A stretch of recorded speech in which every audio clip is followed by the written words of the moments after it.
Hello, my dear friends. I'm glad to come your way again today. In this episode, I'm still talking about the concept we should live by. Here, my emphasis is on seeking the interest of others, not only your interest.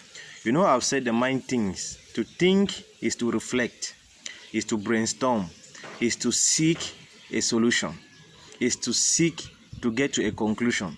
To reason is to analyze, right? And to remember is to recall. And you know, by nature, we only think about ourselves. We reason only about our life. We plan only our life. We consider only our own pains. And we reason. We are seeking solution only for our own difficulties.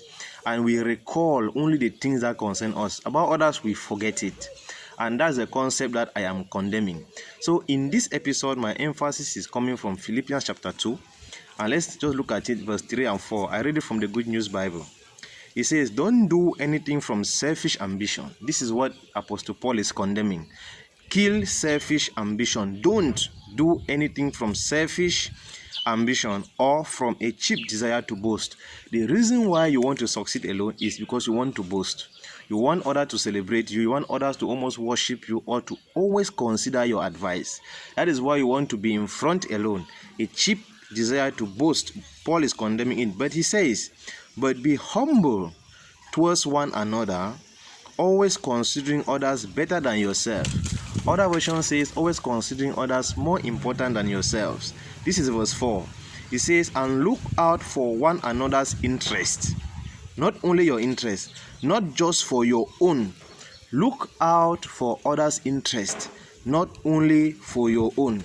The attitude you should have is the one that Christ had. This is the attitude that Christ had. He did not only seek his own interest. He was bothered about your well-being. He was bothered about my well-being. The reason he left heaven and came here was to make life for you comfortable, even though he had to do that by sacrificing his own life. He had to die so that you can have freedom.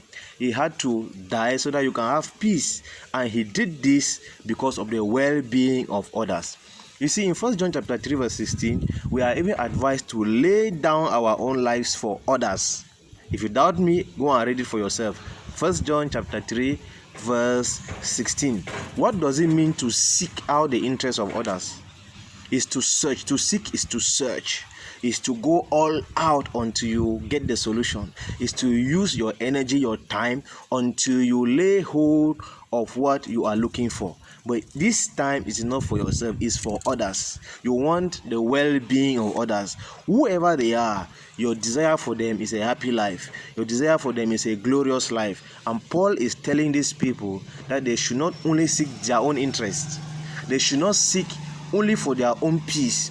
You know, we want our children to be happy. Can you desire that for others?